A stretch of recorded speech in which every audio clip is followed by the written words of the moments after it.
Tusamba. Ensambu zange mfumu wetu Yesu Kristo, yozola kwa ngitata nzambi wasi, yontwadi ongitata mwanda wavelela, bika kwa masikilanga munaito kwa ya kwa yelemvu. Se ye mwana tata mwanda wavelela. Amen.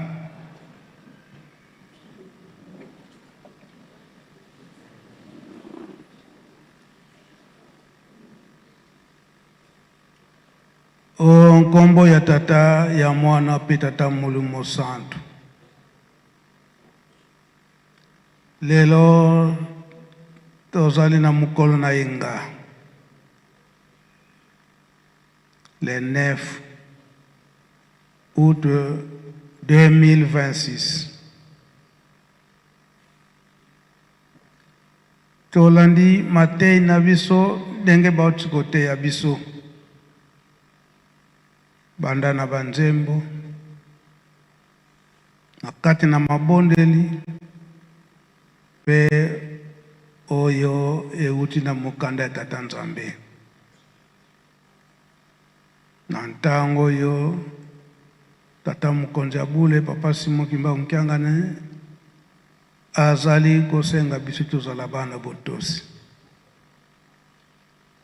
Ezali na ntina. O soki totali malamu mokumba makasi oyo tata Simon Kimbangu azwa epai ya nkolo Yesu. Nkolo Yesu na etinda ya tata Nzambe oyo azali tata na ye. Mokumba makasi kobikisa mutu mwindo kolongola ye na mpasi oyo ye biso batu mwindo tozalaki na yango mutu mwindo. Nantina mususu te pamba te toyaki kokosama epai ya muyini Lucifer oyo azalaki angelu ya yambo ya tata Nzambe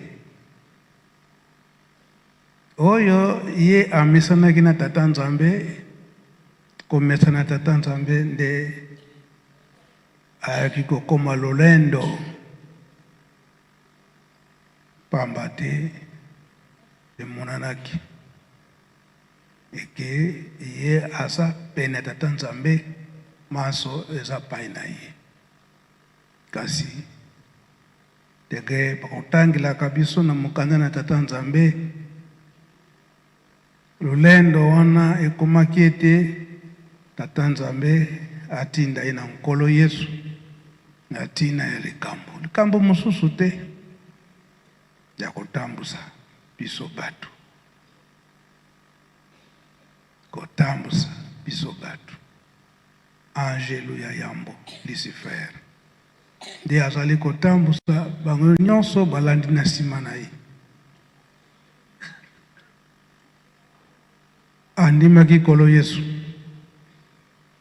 Kasi na ntango ekomeke akende epai ya tata Molimo Santo, tata Molimo Santo alakisa ye ndenge nini bakoki kotambolela. Ayebaki ete ye aza lisusu na esika te. Seke tata Nzambe azalaka kaka misato, tata Mwana pe Molimo Santo. Kanda wana yango esalaki aboyaki kotosa tata Molimo Santo.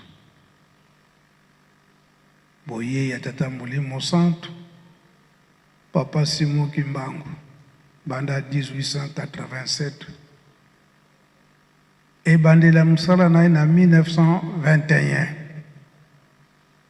Ay bandela musala na ye alobide totika mabe nyonso oyo tokosalaka totika. Mbeba nyonso tosala totika. totika pamba te mabende yango nde esalaka ete moyini to Lucifer akoma lolendo. Tata Molimo Santo ebandela musala na le 6 avril 1921 musala emonanaki solo ya kitoko kolongola mutu mwindu na mpasi oyo azalaki na yango pe kolongola mutu mwindu na mpasi oyo azalaki na yango. Tata Simon Kimbangu alobi ete totika mabe nyonso yango nde batieli biso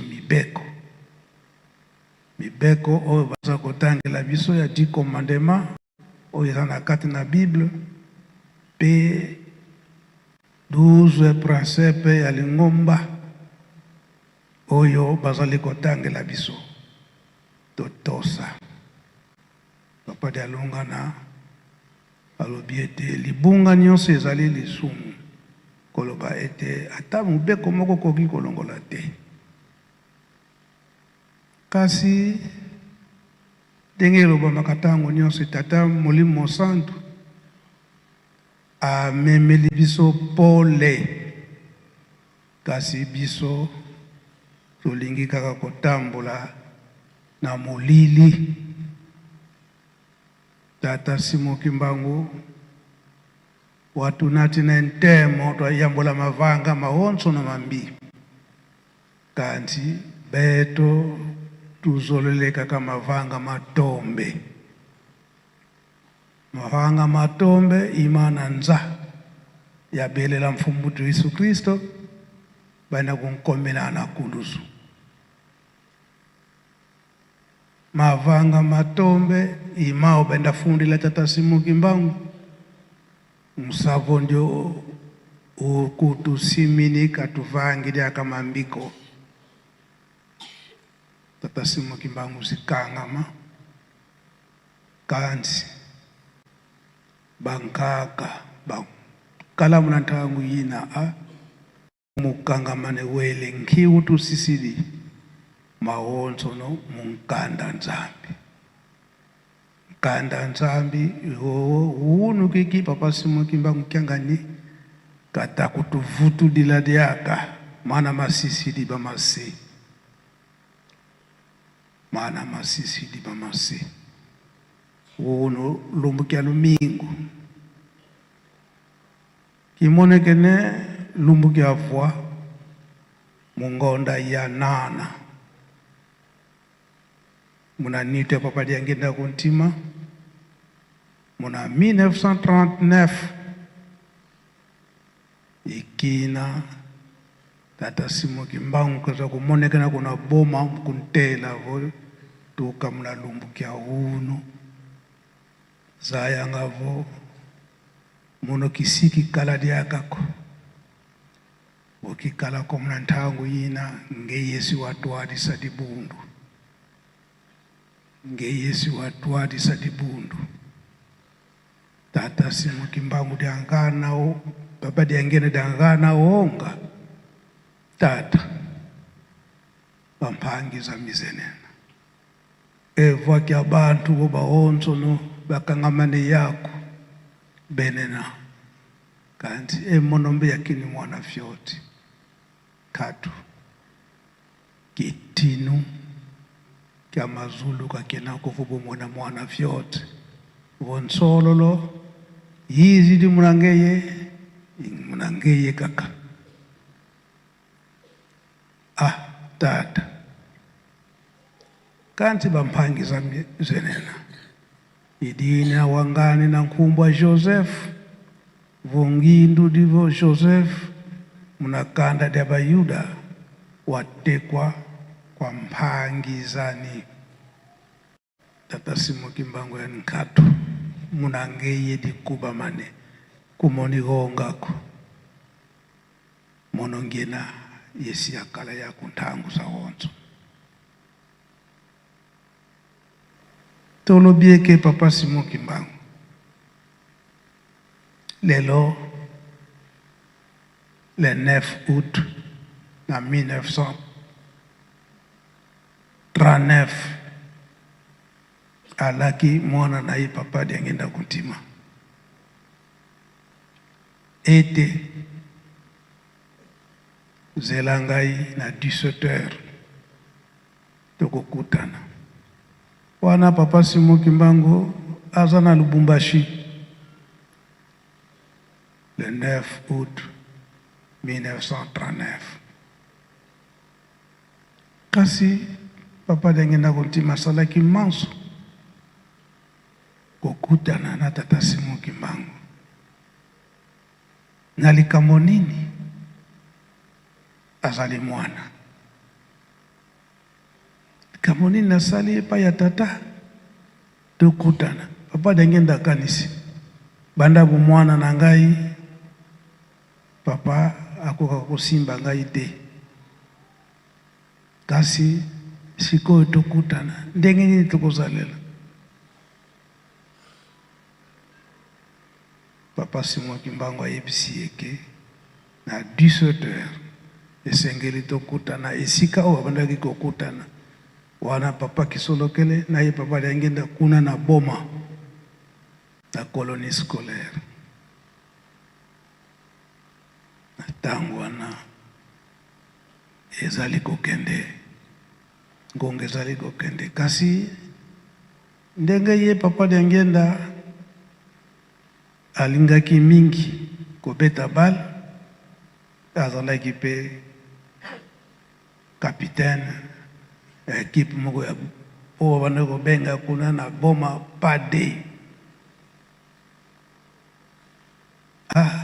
naboyi kokutana na papa ekozala pe échappatoire nakende kobeta bal mais papa Simon Kimbangu ayebisi ye obligatoire fo tokutana.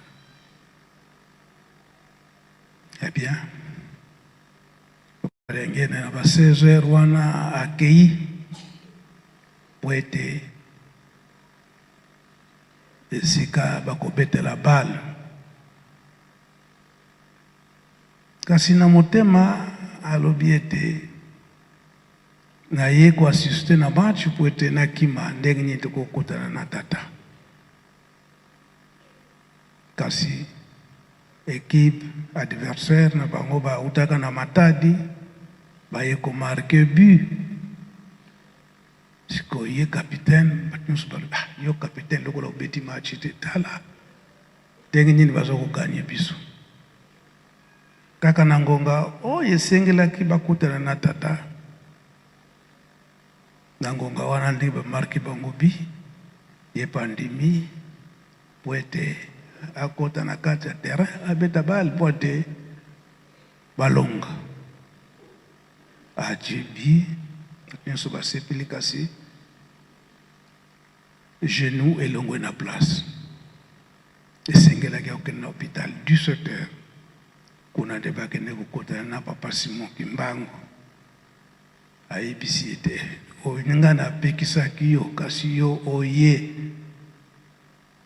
kobeta bal kasi okoseshape na likambo yango te yo nde okomema mokumba na ngai ntango nga nakozala te.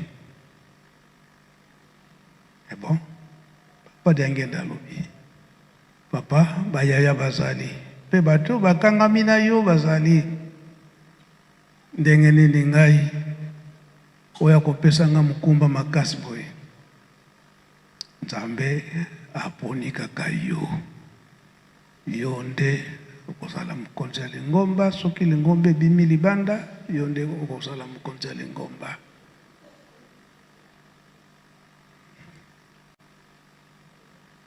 Kasi basali na yo oyo bokangami na bango ensemble bamoni pasi Nzambe alobi yo kaka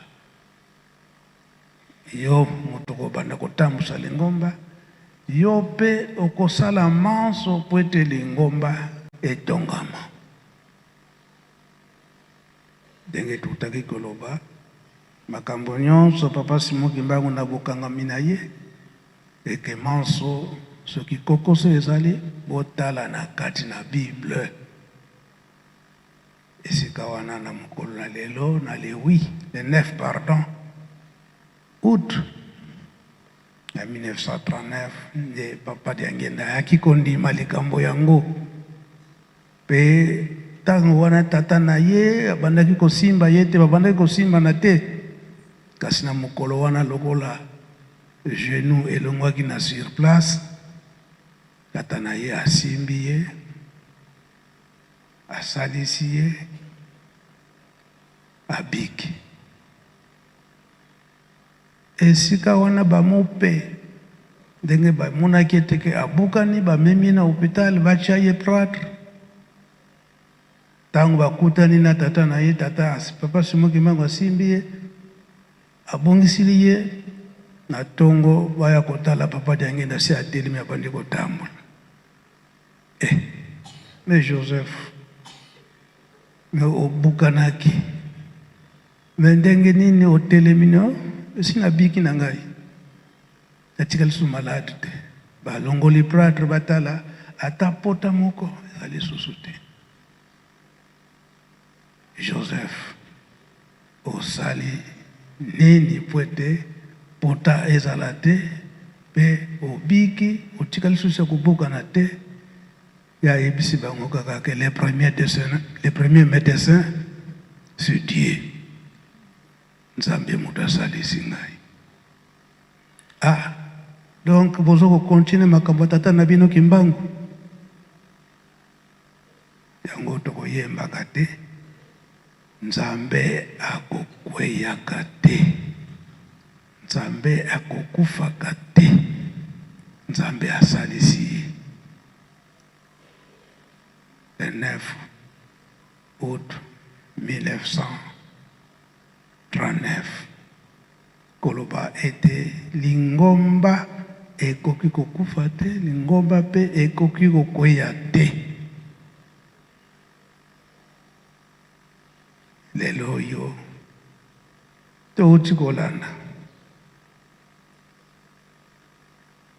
ndenge papa Sylvain sauti kotangela biso tokotuna papa alobi nini mpona mokolo na lelo papa Simoki Mbangu kiangani susi na ye ezali ete lingomba ekende liboso misala ya lingomba ekende liboso tozala makasi na mabondeli tozala makasi na mabondeli pe tomipesa mingi na misala oyo lingomba azali kotinda biso oyo ezo wuta na ye moko papa Simoki Mbangu kiangana za kotinda biso tata pasteur ndenga otei biso ndenge tolandi ye na matei na ye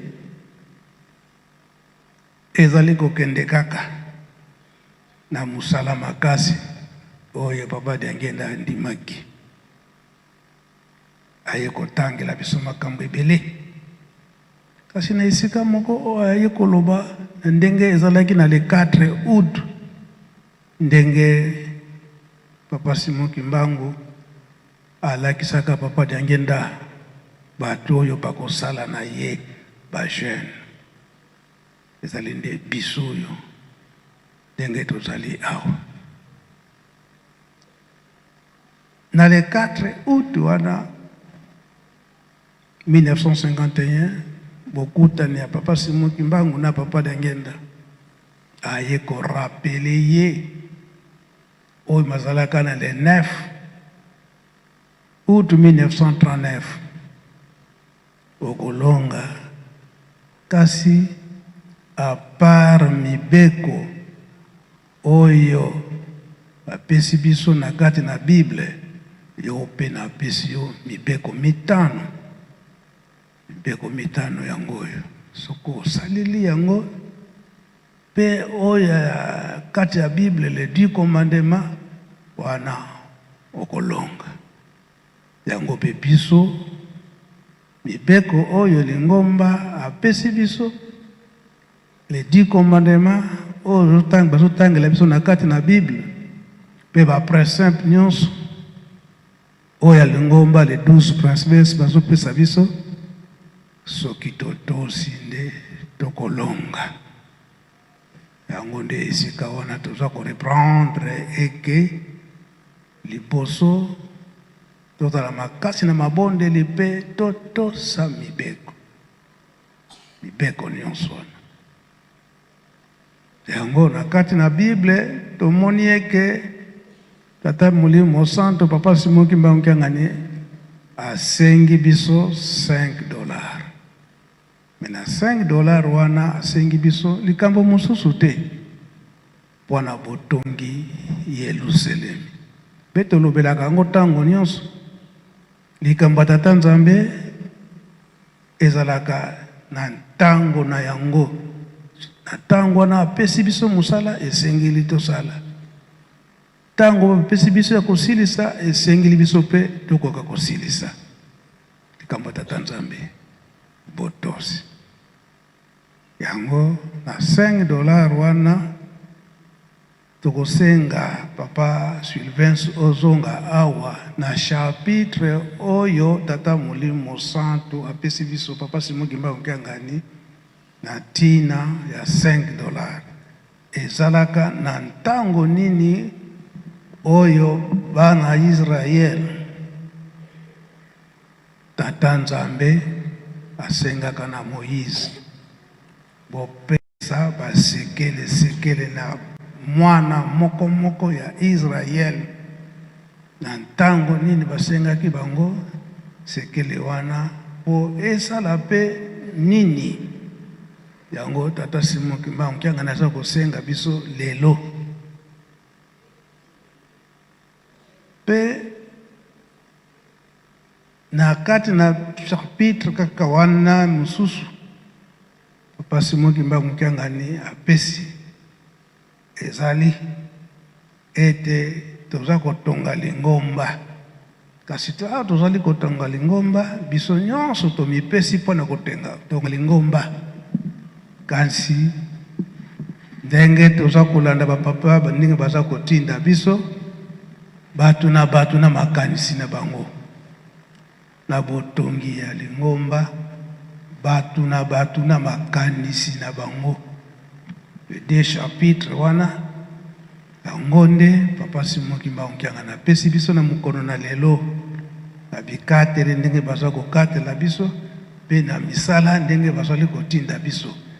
Pe toyebi yango malamu ete maye mazalaki na bana Israel yango pe kaka eza kosalama na ntango oyo na biso tobengameke balandi ya Tata Simon Kimbangu to bakroya Tata Simon Kimbangu.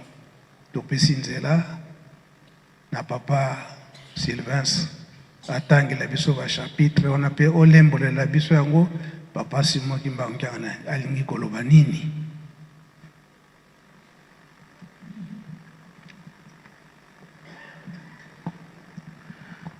Merci Papa pona maloba.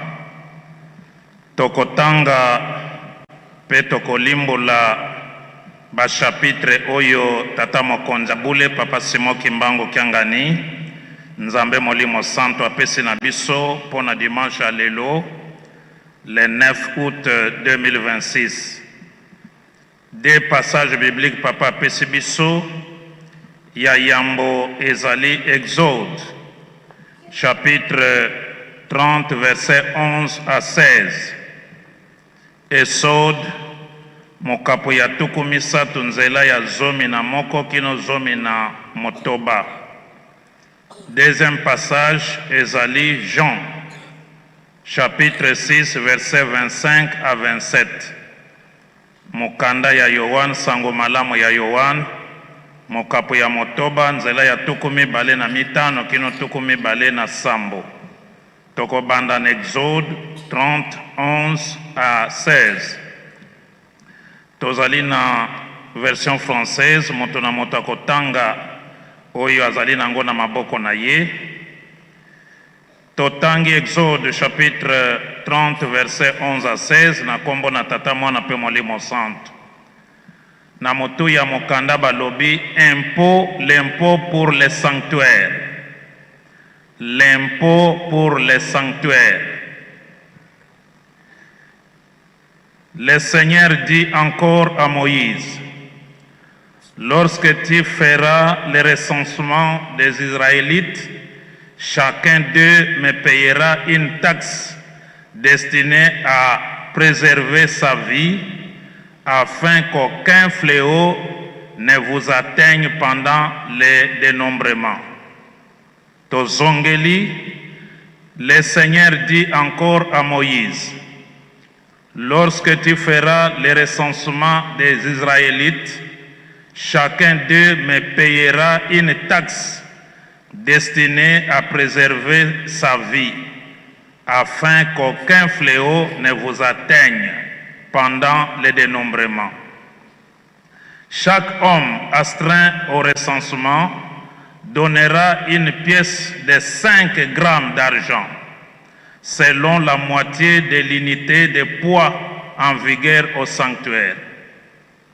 Cet argent sera prélevé en ma faveur sur tous les Israélites recensés de 20 ans et plus.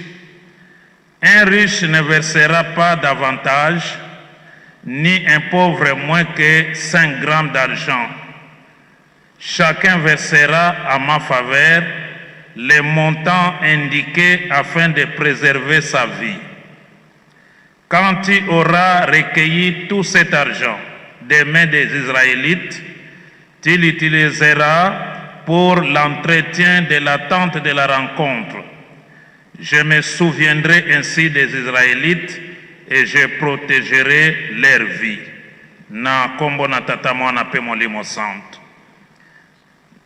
Batata pe ba mama, bana ya papa Simon Kimbangu Kiangani. Wana Exode ezali dans l'Ancien Testament parmi les Pentateuques, c'est-à-dire les 5 livres à Moïse. Et kuna ezalaki penza ne bandeli. Après Genèse toyebi ke ezali yango. Na tango na kala na libota ya yambo nzamba ponaki tobengi Israël, nzamba azalaki na manière na ye na politique na ye. Ba disposition atiaki en place na nzela ya batambwisi banganga nzambe minene oyo aponaki mpona kotambwisa etonga ya Israël. Atiaki ba disposition mpona kobikisa bango, mpona kopambola bango, mpona kobomba bango, mpe mpona kolimbisa masumu na bango. E awa esika totangi toyoki nzambe ndenge apesi mitindo na Moïse kapita oyo aponaki mpona kotambwisa bana Israel, kobimisa bango na bowumbu na Egypte, komema bango na mokili elaka. Donc awa eza na contexte ya katikati bazali entre mboka ya bowumbu Egypte na Kana mboka elaka. Nzamba instruire ye sala recensement ya ban Israël pona yeba mutuya ya ban Israël. Donc soki instruction ya nzambe wana te mbele to yeba teke babimaki 500,000 ya mokolo oyo mikolo batenyaki 20 ans ti likolo oyo bazali capable ya kobunda bitumba. Yango nzamba lobi sala recensement. Et tango zo sala recensement mwana moko ya Israël esengeli afuta pona ngai nzambe taxe ezali po ete nabatela bomoi na ye. Nzambe azosenga mbongo pona kobatela bomoi ya moto. Po bato ebele bakanisaka ndenge tozosala bansinsani kopesa ndenge papa asengi ba $5 banini bazozwa yango lokola je lokola blague. Me nzoka nde nzambe azosala pona kobatela yo, kobatela ngai, kosunga yo na makambo za nango tango yo néglige orate pe. Nzambe ye moko azopesa mitindo oyo. Tango ozosala recensement mwana moko Israël afuta taxe pona kobatela bomoi na ye. E nyonso wana ezali po ete makama le fléau ekomela bino te. Po bazalaki exposé na voyage molai banda Egypte kino na mboka elaka ezali facile te na katikati ba maladi makambo ndenge na ndenge. Yango nzamba sengi bango mbongo pona kobatela bomoi na bango. Nde alobi mwana Israël nyonso apesa awa na français babengi yango donnera une pièce de 5 grammes d'argent kandenge papa sengi bisope $5. T'as la drôle de coïncidence. Donc papa nzambe ya tambisa Israël yeyo azotambisa biso nekeke ya mine asengi bisope $5 par mois.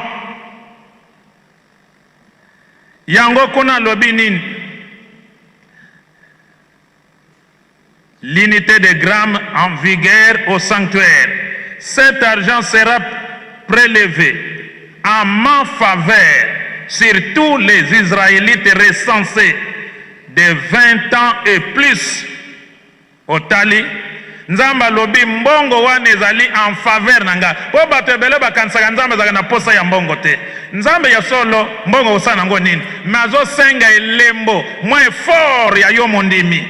Osala olakisa bolingo na yo botose pa na ye nzambe po ete asalela yo mayoza nango posa. Nzambe alingaka moins fort ya moto ezala. Azana nyonso malingi mutu ye moko asala mwa effort azala na botosi atalisa botosi na ye alakisake ya solo oyo azali nzambe na ngai.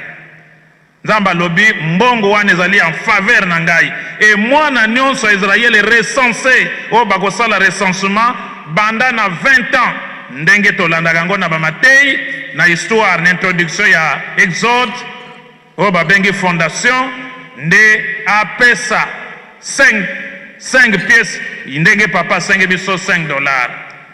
Ba recensaki basengaki banda na 20 ans ti likolo. Mais na biso mondimi nyonso papa lobi mondimi nyonso azwi libatisi. C'est-à-dire na bango ezalaki oya koko bunde tumba. Mais na biso mondimi deja sa lapindai azwi baptême akomi mwana ya nzambe. C'est-à-dire nzamba alatise bibundeli ya kobunda contre satana. C'est-à-dire aza deja soda mondimi azali soda. Yango papa sengi na mwana na ye nyonso kimbangisi wakoki azwi deja baptême akwa kopesa $5 sanza nyonso surtout na premier dimanche ya mois. Mais soki sympathisant soki pe oya zina no baptême ta lingi kopesa mapamboli bakoluka ngo na makasi nzamba koko pekisa lipamboli ya moto oyo aza na motema malamu te. Et nzamba continue kuna esika insiste un riche ne versera pas davantage ni un pauvre moins que 5 grammes d'argent. Chacun versera en ma faveur les montants indiqués afin de préserver sa vie. Nzamba lobi na Moïse azala moto na bozwi azana mbongo ebele akopesa koleka te na opération oyo $5. Pauvre to moto azali na bozwi te ye pe akopesa kaka $5. C'est-à-dire pa ya nzambe azotala kaka ekelamu na ye moto ya kelaki. Azotala te pauvre, azotala te riche, moto nyonso asala makasi apesa $5 ndenge pe koto nzamba sengaki na Banzarael tango ba wuti na Jude bazoke na mokili elaka. Quand tu auras recueilli tout cet argent des mains des Israélites, tu l'utiliseras pour l'entretien de la tente de la rencontre. Tango kozwa mbongo wana na maboko ya bana Israel osalela ngo pona ndako na Yawe. Na tango wana lokola bazalaki nano base constituer nation te bakomi na mokili elaka te bazalaki na nzela batante wana bisika nyonso wana ndenge balobi tente de la rencontre esika baza kokutana na nzambe pona entretien na yango. Lelo lokola deja tozali nation, lelo lokola toza deja église, lelo lokola papa Simon Kimbangu amemeli biso makambo nyonso amemeli biso mboka nkamba Yerusalemu ya sika, lelo mokonzi ya mboka confirme yango ville sainte nde mbongo wana ezali pona kotonga mboka mosantu ya nzambe Yerusalemu ya sika. Na kotala importance ya mboka oyo ndenge tolobaka kamba Yerusalemu ya sika esika efandi tata nzambe nkosi molimo santu. Ce n'est pas un simple slogan mais ezali réalité, c'est tout un enseignement. Nzamba afandi awa na nkamba Yerusalemu ya sika poete amonanaki nano na bayuda ndenge balobi yango na Psaume 76. Dieu s'est fait connaître en Juda, il est célèbre en Israël, il a sa demeure à Sion. Nzambe ayebanaki kuna na bayuda na yuda aza na succès kuna na mboka Siona azali na ndako na ye na Salem. Il a sa demeure à Salem, c'est-à-dire na ndako na ye esika ya afandaka, esika nzambe afandi yango nde Yerusalemi, yango nde lola. Donc biso tozali kotonga mboka ya nzambe kimbangisa ezala fier zala nesengo ete mbongo nezokende pamba te ozotonga mboka ya nzambe et en même temps ozotonga esika na yo mokolo liwa na yo to mokolo ndaiswa okende kokota kuna moto akokota te yo moko ndenge osalelaka yango profite na ntango oyo tala mbongo wana ntina na yango kobongisa ndako esika bakutanaka na nzambe. Et biso temple ezali kilongo ezali nkamba mobimbe ezali mbongo wana ndenge papa lobi ezali pona kotonga Yerusalemi. Zala fierete mbongo na yo ekotaka kozanga kopesa ezali ingratitude, parfois ezali ignorance, ozoyeba ntina te ozoyeba te ndenge na koflate mapambole pa na nzambe. Asukisi ete je me souviendrai ainsi des Israélites et je protégerai leur vie. Tango bino bozo pesa bozo sala recensement et montenyo sozo pesa 5 grammes wana ya mbongo na kobanda ko kanisa bino nzamba kobanda ko kanisa biso na ba souvenir o ya malam. Tango zo pesa mbongo to yoki awa bazo tanga na bantité na bakomba ba responsable et papa lobi kota na fiche kombo ya mondimi moko moko okota na fiche po nzamba kanisaka yo akaniselaka yo pe abatela bomoi na yo. Nzambe ye moko apesi disposition yo po ete mondimi nyonso apesa pe na pambola ye pe na batela bomoi na ye. Bitumba eza ebele na mokili na bafamille wapi me nani akobatela yo soki nzambe te. Nzambe ye moko apesi disposition ndenge nini toko kosala po ete abatela bomoi na biso en dehors ya bolingo mibeko misala. Tango zo sala o nzamba zo tinda nzambe pa zo tia yo ka lisu na ye zo tala yo ndenge zo tambola zo tala soki danger zo ya protéger pona nini yo moko kombo na yo ezanga te na makambo nyonso papa asenga to atindaka.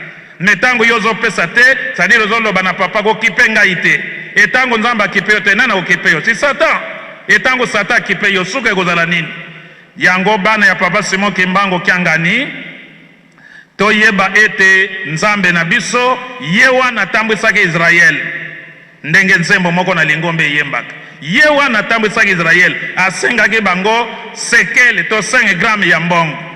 Awa na biso ne keke ya mine asengi biso pe $5 par mois po ete abatela yo abatela bomoi na ngai abatela bomoi na yo pe a préserver biso a protéger biso contre ba fléau ba danger nyonso ezali koya to ekoki koya ya apesi yo garantie pe akobanda kokanisela yo akobanda kokanisela ngai. Papa tala mwa commentaire moke tokokotia na passage wana ya liboso bopesaki chapitre mibale bapesi chapitre ya mibale ndenge tolobaki papa asengaki totanga pe tolimbola Jean chapitre 6 verset 25 à 27. Na motu ya mokanda balobi Jésus le pain de vie, Yesu lipa na bomoi. Totangi na kombo na tata mwana pe molimo santo. Ils trouvèrent Jésus de l'autre côté du lac et lui dirent, Maître, quand es-tu arrivé ici? Jésus leur répondit, oui, je vous le déclare, c'est la vérité. Vous me cherchez parce que vous avez mangé du pain à votre faim et non parce que vous avez saisi l'essence de mes signes miraculeux. Travaillez non pas pour la nourriture qui se gâte, mais pour la nourriture qui dure et qui est source de vie éternelle. Cette nourriture, le Fils de l'homme vous la donnera, parce que Dieu, le Père, a mis sur lui la marque de son autorité. Na kombo na tata mwana pe molimo santo. batata pe ba mama bana ya papa Simon Kimbangu Kiangani. Tolandi deuxième passage to perikopo yo tata mokonzi abula pesa kibiso Jean 6 verset 25 à 27. Leso monene oyo tozali kozwa kuna ezali tolanda papa Simon Kimbangu Kiangani te pona kaka lipa to vi ya mokili oyo to vi matériel tolanda nzambe te kaka pona nzoto oyo me tolanda ye pona bomo ya seko. Histoire wana ebandi mosika soki botali yango ebandi na ba chapitre leki kuna yango nde aye kokoma na conclusion wana. Kuna liboso ezali kolo Yesu alesaki bato 5000 na mapa kaka mitano na bambisi mibale. Histoire toyebi soki totali kuna histoire mosusu elandi événement mosusu kolo Yesu atamboli likolo na mai nde ake ko rejoindre bayekoli na ye na libongo po bakoma na esika oyo makambo esalamaki. Ya misato nde yango oyo kolo Yesu bafulu bazoluka ye to bato po asalaki miracle kuna. Donc réponse oyo nkolo Yesu ndenge alobi awa po ete tango alesaki bato 5000 bazalaki na nzala bango te bato basengaki ye me atuni Philippe ozali na nini kuna, eske tokoki koluka mwa eloko ya kolesa bato oyo? Alobi antuka awa eloko moko ezali te atako tozali na 200 pièces en tout cas tokoa kolesa bato nyonso oyo te. Ala bengi André ndeko ya Pierre, Simon Pierre, eske kuna ozali na mwa eloko? Alobi garçon moko awa azali na bambisi mibale na mapa mitano. Alobi somba yango zwa yango.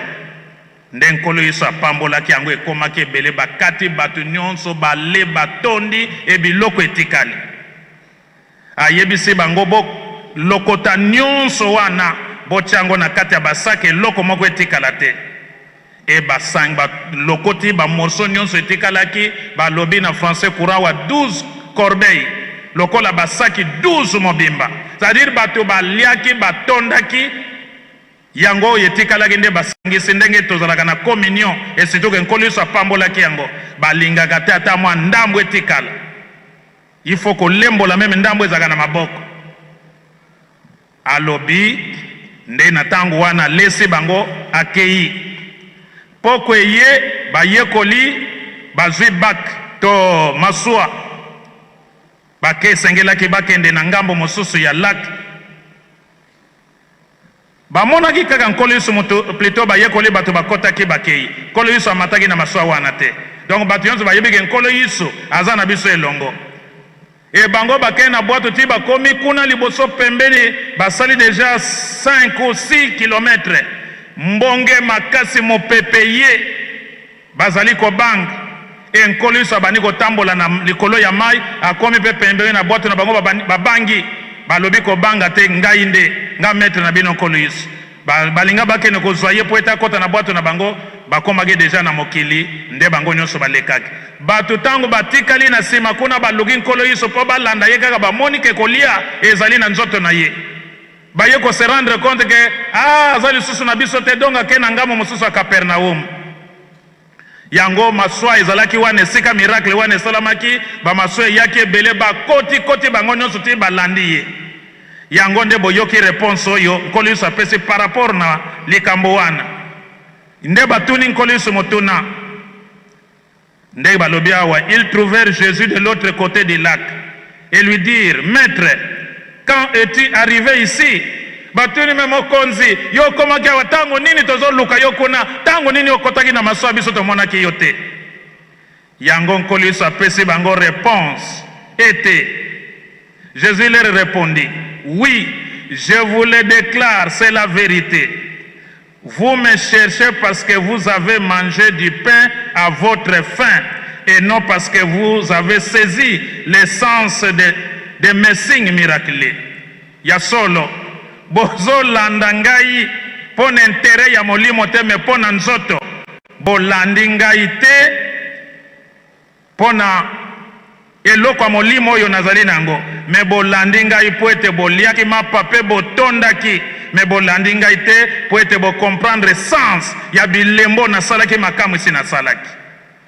C'est-à-dire nkolo Yesu atalisaki bango ke azali na nguya, il est capable de tout. En d'autres termes, donc azali nzambe. Me bolandi ngai te pona kaka pona kobikisa milimo na bino. Yango aye kopesa bango conseil oyo pe papa Simon Kimbangu nga nazo pesa biso lelo na verset 27. Travaillez non pas pour la nourriture qui se gâte, mais pour la nourriture qui dure et qui est source de la vie éternelle. Tala esika posa ya papa ezali pona biso bandimi kimbangisi. Loyenge nyonso tokomi nango lingombe zoningana pona nini? Posa ya bonzoto. Posa ya ko gagner vie ya bonzoto. Menzoka nde mission tokotelaki na lingombe ezali yango te.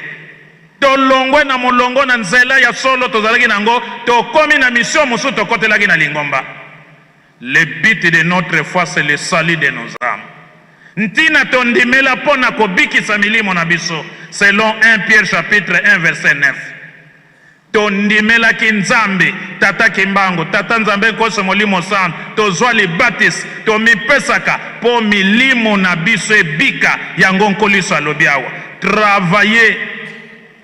Travailler non pas pour la nourriture qui se gâte, mais pour la nourriture qui dure et qui est source de la vie éternelle. Tala bilei oyo tokoki kowela. C'est-à-dire liloba ya nzambe, maloba ya papa. Yango nkoliso meme tango batantaki ye na Matthieu 4, Luc 4, ezala Marc 4, la tentation de Jésus. Tango asali retraite na ya 40 jours 40 nuits, koliso ayebika komi na nzala. Plutôt Satan Lucifero papa lobiawa ayebike azana posa ya kolia azana nzala. Ayaki komeka yeka na makambo azana ngo posa. Kasi nguya nyonso epesameli yo bongola mapa oyo ekoma plutôt bongola mabango ekoma mapa olia. Yoka réponse en koliso mwana mayele nzambe mwana na moto avivraka te kaka pona kwanga to pona lipa mais surtout pona liloba na nzambe. Po liloba na nzambe epesaka bomoi epesaka mapamboli. Soko zo tosa liloba ya nzambe soko zo tosa maloba ya papa ekopesa yo bomoi ekopesa vie oyo nyonso oza nango poso okozwa. Yango Saint Paul alobaki na 1 Corinthiens chapitre 15 verset 19. Soki kondima na bino soki elikia na bino epai ya nkolo ezali kaka pona nzoto oyo bozali bato na mawakati na bato banso. Si votre espérance en Christ n'est que pour cette vie terrestre, vous êtes les plus à se plaindre de tous les hommes. Ça dit tondimela nzambe te pona lipa pona kolia komela kosomba mituka to nini to mapangu te wane koya soki kondima na yo ezali soki papa lingi kosunga yo akofongolo banzela okomona no passe te ekoya d'une manière automatique. Ndenge koliso alobaki boluka liboso bokonza likolo maso matikali makopesa melabino. Soki toluki nano bokonza nkam bokonza tata kimbangu oyo etikali ye moko fongola biso banzela akokota na motema ya moto kabela ye lupango kabela ye moka pesa ye mbongo okomona pe banzela ezofongola bato bazokabela yo oyo satandaki te obi apesi yo pe mosala moto azwi yo na mosala na nzela ya papa oganye oyo ozali ekoluka.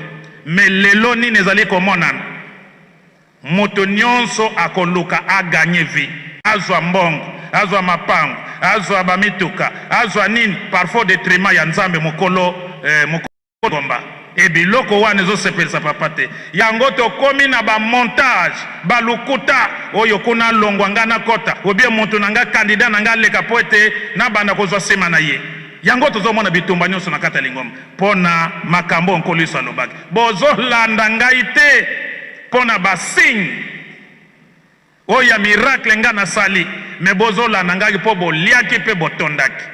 Biso nyonso tokanisa po meme na nkoliso bato ndenge wana bazalaki tomoni preuve bato balandi lokola asalaki miracle ya 5000 personnes bale pona mapa kaka mitana bambisi mibale bakomi koluka ye ntango bamoni ete bakoti na baswa balandi ye esika ye azali ese balandaki ye mpo na kobikisa milimo na bango wana balandaki mpo na intere ya bonzoto papa alingi biso tozala bongo te bamosusu bazala kolanda ye mpo ete bakanga ye mitifu bakende kofunda na leta moto na moto mpo na curiosité asala miracle na tala c'est-à-dire moto na kati ya lingomba tokotaki moto na moto amiyebi na motema na ye baye bakotaki mpo na kobikisa milimo na bango batikali moke ebele tokomi na bonzoto yango tozo kobundana kobwakela na bamaladi bamakambo ndenge na ndenge nyonso wana mpo na bonzoto papa alobi totika yango biso nyonso tokoma na susi moko ya kolanda ye mpo na kobikisa milimo na biso tolanda papa te mpo na kotala papa asali nini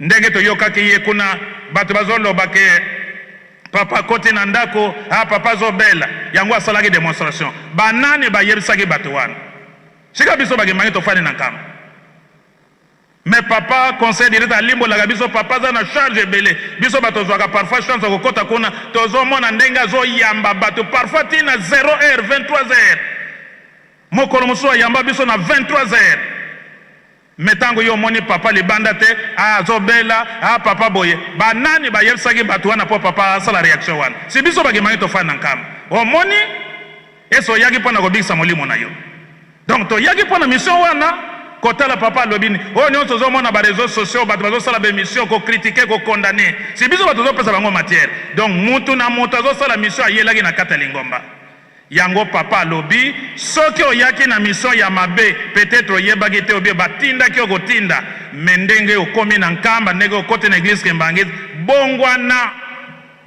bongwana tokota mpo na nzoto te siko tokota mpo na kobikisa milimo na biso ndenge nkoliso alobaki mais pour travailler non pas pour la nourriture qui se gâte mais pour la nourriture qui dure et qui est source de vie éternelle tokotaki na lingomba mpo na kobikisa milimo na biso na nzela liloba na bango mateya na bango ezotuta mitema ezopesa esengo mpo kimbangisi nyonso liloba papa mateyi na bango epesaka esengo papa soki asengi aza na esengo oyo kutu papa asengi te azolela papa asenga ngai tanto tozalaki na bumbu pasere komina na bumbu eza na mama moko papa aza kosenga biso bakomi na ntango wana bareveraka bembo azalaki na ngaliema barevera binga na kimbanseke revera ndungi na njili ntango mosusu papa aza kosenga biso biloko bakomine neti biso basengaki biso split portatif